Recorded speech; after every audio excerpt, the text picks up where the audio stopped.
यहाँ पे ऑस्ट्रेलिया का एप्लीकेशन या फाइलिंग करना it's not everybody's cup of T. तो सबसे पहले तो आपको वो वाला कंसल्टेंट चूज करना है जिसको पिछले 10-15 साल का अच्छा ऑस्ट्रेलिया का एक्सपीरियंस है, डायरेक्ट यूनिवर्सिटीज के साथ उनके टाई अप्स हैं, डेली बेसिस पे उनकी इंटरव्यूज, उनकी ट्रेनिंग्स उनकी टीम की होती रहती है। तो वो कंसल्टेंट चूज करना है। आपको ये देखना पड़ेगा कि आपकी प्रोफाइल के हिसाब से आपको कौन सी यूनिवर्सिटी, कौन सा प्रोग्राम है। अब रिश्तेदारी निभाने का समय जा चुका है। बच्चे के पास फंड्स तो हैं लेकिन इनकम प्रूफ नहीं है। इनकम प्रूफ क्यों कम है? 5 लाख से कम की आईटीआर बनाई है पेरेंट्स की ताकि टैक्स ना पे करना पड़े। तो जब पता चला कि हमने ऑस्ट्रेलिया का स्टडी वीजा अप्लाई करना है, फिर एक ही साल में 3 साल की रिटर्न फाइल कर दी। नमस्कार दोस्तों, मैं आपका सुखचैन राही आरएस ग्लोबल इमिग्रेशन के इस ऑफिशियल यूट्यूब चैनल के माध्यम से आज फिर लेके आया हूं आपके लिए एक नई इन्फॉर्मेशन ऑस्ट्रेलिया स्टूडेंट वीजा के रिगार्डिंग, जो कॉमन मिस्टेक स्टूडेंट्स करते हैं अपनी एप्लीकेशन लॉन्च करते समय या एडमिशन अप्लाई करते समय या जीटी क्राइटेरिया के क्लियर करते समय। तो आज इन बातों का ख्याल रख के या इस वीडियो को देख के आप इन कॉमन मिस्टेक से बच सकते हो और अपना ऑस्ट्रेलिया का सफर आसान बना सकते हो। सो मेजर मिस्टेक्स, पहले तो हम बात करते हैं जीडी के ऊपर, जिसका नाम बदल के अब जीएस बन चुका है। सो पहले इसका नाम था जेन्युइन टेम्परेरी एंटेड। यूनिवर्सिटी एक स्टूडेंट की एप्लीकेशन लेते समय, ऑफर लेटर इशू करते समय या सीओई इशू करते समय इन बातों का ख्याल रखती है कि स्टूडेंट जेन्युइन है या नहीं है। तो वो जीटी क्राइटेरिया चेंज होकर जनवरी 2025 के बाद जीएस बन चुका है, जेन्युइन स्टूडेंट। तो अभी वो एसओपी वाला सिस्टम खत्म हो चुका है। जब फाइल लॉन्च करते हैं एम्बेसी में तो एक फॉर्म क्वेश्चन आंसर देने पड़ते हैं। सेट क्वेश्चन है एम्बेसी के, आप ऑस्ट्रेलिया क्यों जा रहे हो, इस प्रोग्राम में क्यों जा रहे हो, इस यूनिवर्सिटी में क्यों जा रहे हो, इस पढ़ाई को करने के बाद आपके फ्यूचर प्रोस्पेक्ट्स क्या है। तो वो क्वेश्चन के आंसर देते समय एम्बेसी उस फॉर्म के जरिए ही पता लगा लेती है कि स्टूडेंट की इंटेंशन पढ़ाई करना है कि नहीं।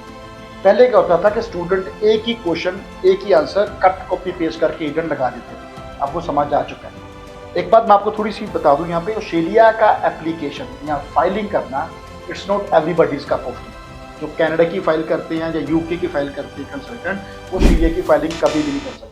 तो सबसे पहले तो आपको वो वाला कंसल्टेंट चूज करना है जिसको पिछले 10-15 साल का अच्छा ऑस्ट्रेलिया का एक्सपीरियंस है, डायरेक्ट यूनिवर्सिटीज के साथ उनके टाई अप्स हैं, डेली बेसिस पे उनकी इंटरव्यूज, उनकी ट्रेनिंग्स उनकी टीम की होती रहती है। तो वो कंसल्टेंट चूज करना है। एक बच्चा मेजर मिस्टेक क्या करता है, किसी की भी एडवर्टीजमेंट देख के वो कनाडा यूके की तरह उसको फाइल दे देता है। वो कंसल्टेंट आगे किसी चंडीगढ़ के कंसल्टेंट से, वो चंडीगढ़ वाला किसी दिल्ली के कंसल्टेंट से, दिल्ली वाला किसी गुजरात के कंसल्टेंट को फाइल भेजता है। तो आगे आगे जब उसकी फाइल जाती है तो उसकी फाइल, पैसा, समा सब खराब होता है। तो सबसे पहले तो उसको कंसल्टेंट चूज करना जिसके डायरेक्ट यूनिवर्सिटी के साथ टाई अप है, प्लस उसको ये देखना है उस कंसल्टेंट को ऑस्ट्रेलिया फाइलिंग का एक्सपीरियंस क्या है।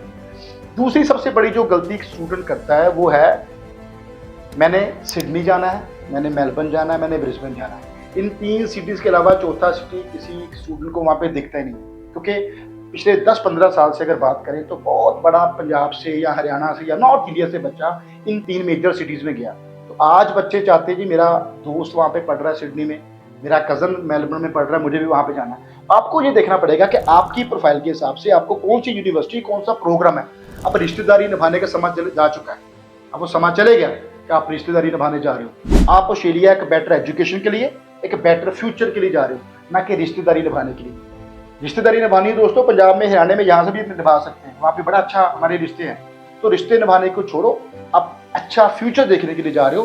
Then you have to focus on your education which is your course. Then you have to focus on your institute which is university और कॉलेज। अब कहाँ पे पढ़ने जा रहे हो, इस मिस्टेक से आपको बचना है। दूसरा, बच्चों में जब एसओपी बनाते हैं तो कट कॉपी पेस्ट करके एजेंट भी लगा लेता है। बच्चे को इस चीज़ का पता ही नहीं है कि मेरी एसओपी में लिखा क्या गया है। एक सतविंदर सिंह की एसओपी, वही लपिंदर सिंह की एसओपी, वही जासप्रीत सिंह की एसओपी, सिर्फ नाम चेंज करके कट कॉपी पेस्ट किया जाता है। मेरी हमेशा से ये बच्चे को प्रेफरेंस या रिकमेंडेशन रही है, बच्चा अपनी एसओपी खुद बनाए। जितना ज़्यादा आप अपने आप को एक्सप्लेन कर सकते हो, प्रेजेंट कर सकते हो, वो मैं नहीं कर सकता। एक एजेंट आपको क्या जानेगा जो पिछले 2-4 दिन से, हफ्ते से, 15 दिन से आपको मिला है, वो क्या जानेगा जो आप अपने आप को 20-25 साल से जानते हो। तो आप अपने आप को बेटर एक्सप्लेन कर सकते हो इंस्टेड ऑफ द कंसल्टेंट। तो आप अपनी एसओपी खुद बनाओ जो आप आगे जाके जीएस के क्वेश्चन आंसर इजीली कवर कर सकते हो। उसके बाद सबसे बड़ी जो प्रॉब्लम आती है, कॉमन मिस्टेक जो बच्चा करता है, वो है इनकम प्रूफ को लेके।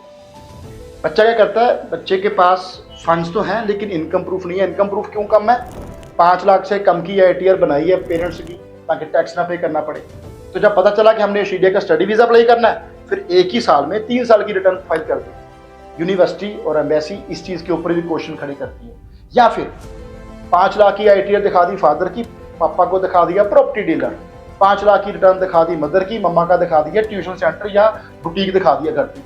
अब वो सारी बातें खत्म हो चुकी है दोस्तों। आज आपके पास फंड्स हैं, जेन्युइन इनकम है, तभी आपको यूनिवर्सिटी अच्छी एडमिशन देती है, तभी GT क्राइटेरिया जो GS बन चुका है क्लियर होता है, तभी आपका वीज़ा आता है। सो आपको फंड्स के ऊपर फोकस करना है, अपने इनकम प्रूफ के ऊपर फोकस करना है, जो मैंने लास्ट वीडियो में आपको डिटेल में समझाया था कितने फंड चाहिए। So on an average 25 to 35 lakh funds दिखाने हैं आपको, depend upon university and depend upon course fees.